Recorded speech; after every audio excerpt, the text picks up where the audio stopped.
Korupsi melakukan operasi tangkap tangan terhadap 11 orang yang satu diantaranya diduga melibatkan seorang pejabat hakim Mahkamah Konstitusi. Ketua Mahkamah Konstitusi Arief Hidayat telah memberikan pernyataannya terkait dengan dugaan adanya pejabat Mahkamah Konstitusi yang tertangkap OTT KPK. Saya bisa komentar begini. Ya Allah, saya mohon ampun. Saya tidak bisa menjaga MK ini dengan sepenuhnya. Dan saya akan rapat dulu RPH, nanti setelah rapat RPH saya akan menerima. Siapa? Ya, gitu ya.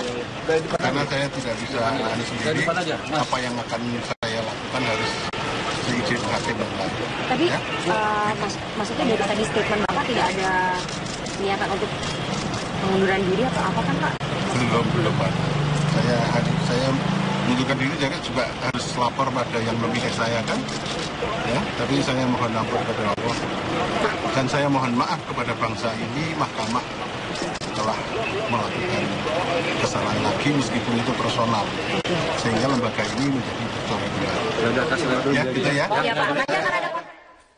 Ya pemirsa, kita terkait dengan Pemirsa, Komisi Pemberantasan Korupsi kembali menangkap 3 orang dalam operasi tangkap tangan atau OTT. Ya, salah satunya diduga merupakan pejabat negara. Dan berdasarkan penelusuran tim Metro TV, tim penyidik KPK menangkap setidaknya 3 orang dalam operasi tangkap tangan yang dilakukan di Jakarta pada Rabu siang. Namun hingga kini KPK belum memberikan keterangan resmi terkait OTT tersebut.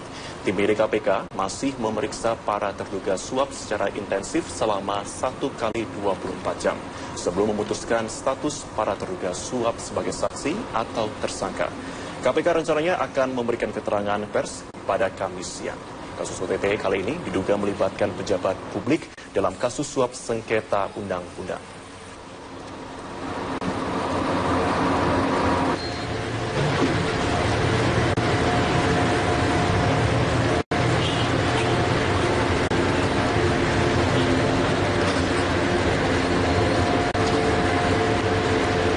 KPK kembali melakukan operasi tangkap tangan di awal tahun 2017. KPK diduga melakukan operasi tangkap tangan terhadap salah satu pejabat MK. Rekan kami Aulia Pani akan melaporkan langsung dari gedung KPK Jakarta. Aulia, beredar informasi bahwa salah satu yang ditangkap dalam OTT KPK adalah Hakim Konstitusi dengan inisial PA. Apakah sudah bisa dikonfirmasi? Sampai saat ini kami masih menunggu informasi dari pihak Komisi Pemberantasan Korupsi terkait dengan informasi operasi tangkap tangan yang dilakukan oleh KPK pada hari Rabu kemarin, karena KPK memiliki waktu 1 kali 24 jam untuk menetapkan terduga sebagai tersangka dengan memiliki 2 bukti permulaan yang cukup. Sampai saat ini kami masih menantikan informasi resmi dari pihak Komisi Pemberantasan Korupsi. Namun informasi yang kami peroleh bahwa dari hasil operasi tangkap tangan KPK ini, KPK mengamankan 11 orang dan salah satunya ini diduga merupakan seorang hakim dari Mahkamah Konstitusi yang berinisial PA. Dan dalam operasi tangkap tangan yang dilakukan kemarin, 11 orang ini KPK mendapatkan barang bukti berupa dokumen dan juga sejumlah uang. Namun belum diketahui berapa jumlah uang yang disita oleh pihak KPK. Dan memang penetapan tersangka ini bisa dilakukan oleh KPK setelah pemeriksaan secara intensif 1 kali 24 jam. Berdasarkan informasi yang telah kami himpun juga, Marvin, bahwa penyuapan ini dilakukan berkaitan dengan sengketa undang-undang yang saat ini tengah diuji di Mahkamah Konstitusi. Dan saat ini juga sebanyak 11 orang yang terduga ditangkap oleh KPK ini masih menjalani pemeriksaan secara intensif di gedung baru KPK. Dan informasi yang beredar juga kami dapatkan bahwa KPK juga saat ini akan melakukan penggeledahan di rumah salah satu terduga ataupun yang diamankan yang berinisial PA, yakni di Bilangan Cipinang, Jakarta Timur. Kami juga mendapatkan informasi bahwa 11 orang yang diamankan oleh KPK ini kebanyakan mereka berasal dari kementerian ataupun juga dinas kesehatan, karena terkait dengan undang-undang kesehatan yang sampai saat ini masih diduga ataupun yang masih ditangani oleh Mahkamah Konstitusi. Sementara, Marvin.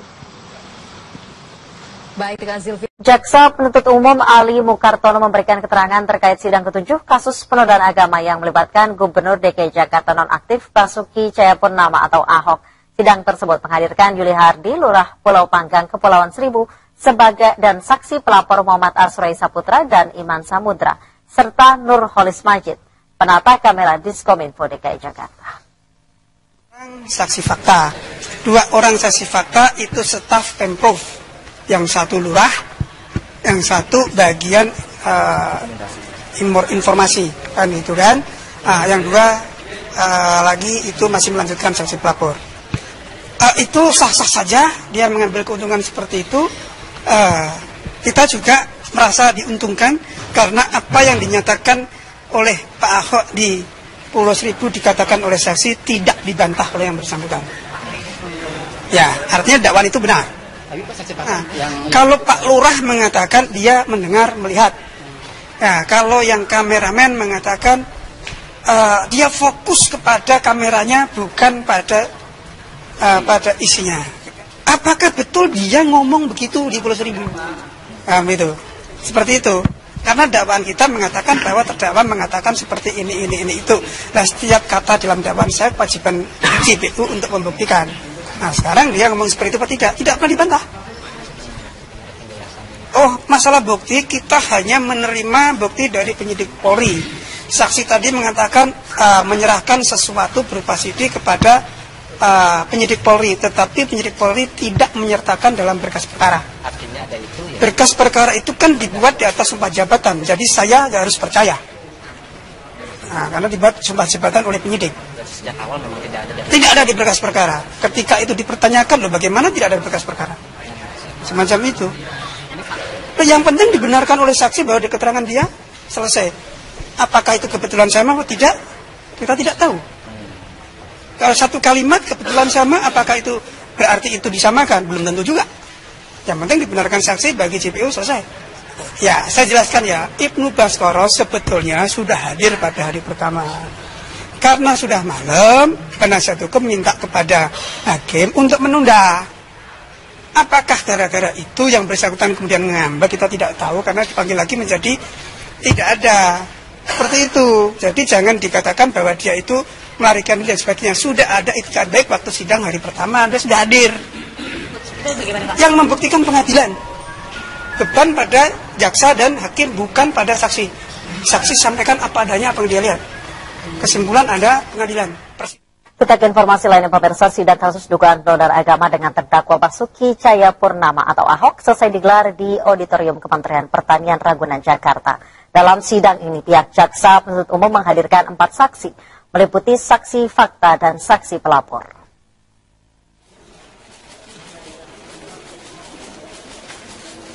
Saksi pertama yang dihadirkan adalah Lurah Pulau Panggang, Kepulauan Seribu, Yuli Hardi, yang merupakan saksi fakta dari pihak jaksa penuntut umum.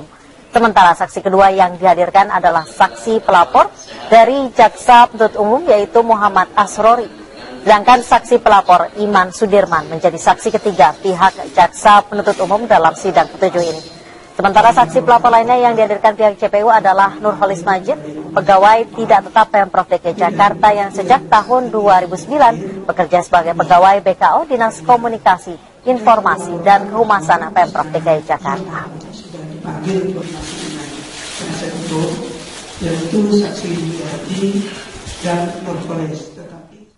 Usai memberikan kesaksian di pengadilan, salah satu saksi pelapor yang dihadirkan jaksa penuntut umum Muhammad Asrori menegaskan kalimat Ahok dalam video yang ditontonnya melalui YouTube telah mengandung unsur penodaan agama. Asrori juga membantah berafiliasi dengan pasangan calon gubernur DKI Jakarta lainnya untuk menjegal Ahok maju pilkada DKI Februari mendatang. Oh, sudah clear itu semua, sudah clear. Sudah saya sampaikan semua itu tadi, sudah clear semua itu. Dan diterima sama majelis hakim. Siapapun sebenarnya warga negara Indonesia berhak marah untuk menyampaikan aspirasinya, marah dengan dinista agamanya, agama apapun. Tidak boleh satu agama pun dihina di negeri ini. Tidak boleh ada yang dihina. Apapun agamanya, siapapun dia, apapun profesinya, kalau agama ini dihina, kita harus bergerak. Agama apapun. Ini tauhid la ilaha, tidak ada kaitan dengan pilkada. Saya orang Padang Sidempuan, tidak ada kaitan dengan pilkada-pilkada. Ini hanya pesan tauhid la ilaha illallah. Tidak ada ilah selain Allah. Itu dia. Kita fokus pada kalimat penistaan di video itu. Ini yang paling penting. Yang lain-lain itu penistaan di situ itu kita fokus. Dan majelis hakim sudah terima semua itu keterangan saya. Dalam Al-Quran itu bahasa Quran. Qul ya ayyuhal kafirun. Itu siapa saja yang belum masuk Islam bisa kita jelasin. Jadi sebenarnya kafir tidak ada kaitannya dengan moralitas. Tidak mengakui Allah, tidak mengakui Muhammad la ilaha illallah. Jadi dalam bahasa Quran disebut qul ya ayyuhal kafirun. Itu dia. Semua sudah clear di majelis hakim. Yang itu juga diulang-ulang sama mereka sebenarnya. Banyak yang tidak substantif. Diulang-ulang terus sama yang lain-lain juga begitu-begitu juga saya dengar ya. Bagian apa? Saksi pelapor, apa yang saya sampaikan, apa yang salah. Sementara kuasa hukum Ahok Trimulyo Suryadi akan mendalami keterangan saksi pelapor yang dinilai sangat memberatkan kliennya.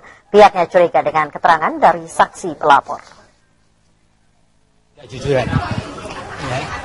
Karena ketika dia ditanya oleh majelis hakim tentang tafsiran dia tentang Al-Maidah 51, dia mengatakan tidak boleh menjadikan pemimpin orang yang kafir. Kafir. Nah, pengertian kafir dia adalah orang yang tidak mengungkapkan syahadat. Nah, ini saya tanyakan, kalau tadi jawab pada majelis dia mengatakan begitu, saya tanyakan apakah Nasrani, Hindu, Konghucu, Buddha itu kafir? Dia tidak mau menjawab. Karena saya tanyakan itu, karena ketika ditanya oleh jaksa penuntut umum tentang Al-Maidah 51 itu, dia mengatakan jangan dijadikan pemimpin orang yang non-muslim. Kan beda, antara kafir dengan non-muslim kan beda. Nah, jadi keterangan itu yang membuat kita, karena itu memang tugas penasihat hukum, apakah ini saksi bisa dipercaya atau tidak.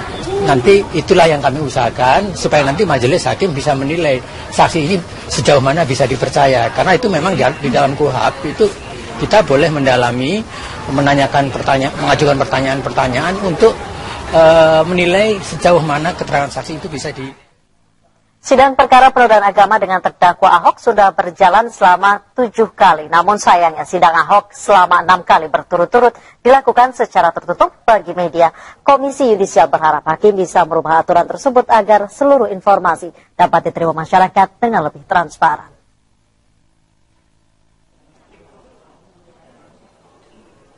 Sidang Ahok dilakukan secara tertutup ataupun terbuka merupakan hak prerogatif hakim. Kedudukan hakim ketua sidang sebagai pimpinan sidang menempatkan hakim sebagai orang yang paling berwenang menentukan jalannya pemeriksaan terdakwa. Semua tanya jawab pun melalui hakim dan semua keterangan dan jawaban ditujukan kepadanya. Tidak berbeda dengan prinsip tata tertib persidangan pada umumnya. Segenap izin proses persidangan ditetapkan sesungguhnya pada otoritas hakim ketua sidang. Boleh atau tidaknya pengambilan foto, rekaman suara atau rekaman gambar bergerak. Izin terlebih dahulu dengan hakim ketua. Sebagai institusi penegak hukum yang memantau perilaku hakim, Komisi Yudisial berharap Hakim Pengadilan Negeri Jakarta Utara dapat memberikan ruang gerak bagi KY khususnya dan juga khususnya media untuk bisa merekam gambar di ruang persidangan. Tujuannya agar proses persidangan dapat menjadi informasi yang bisa diperbaharui oleh masyarakat dengan lebih transparan. Bagi Komisi Yudisial sendiri juga memiliki kebutuhan untuk melakukan perekaman gambar selama persidangan berlangsung agar bisa memantau perilaku hakim selama memimpin persidangan, apakah melanggar kode etik atau tidak. Mengingat saat ini hakim tengah menjadi sorotan dari publik. KY pun telah berkoordinasi dengan Mahkamah Agung terkait larangan merekam di dalam ruang sidang.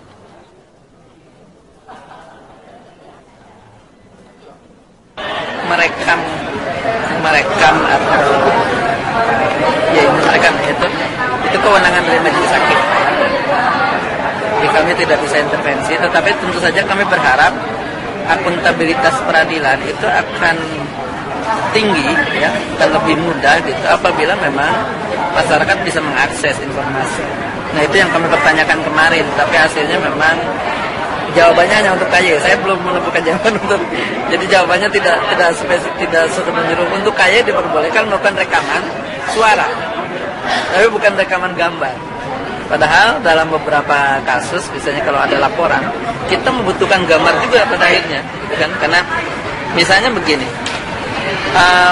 pelanggaran kode etik dan perilaku hakim itu diantaranya kesan, gitu.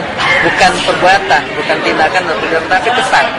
Misalnya kesan memihak, itu kan mau tidak mau hanya bisa diperoleh melalui gambar, bukan dengan suara.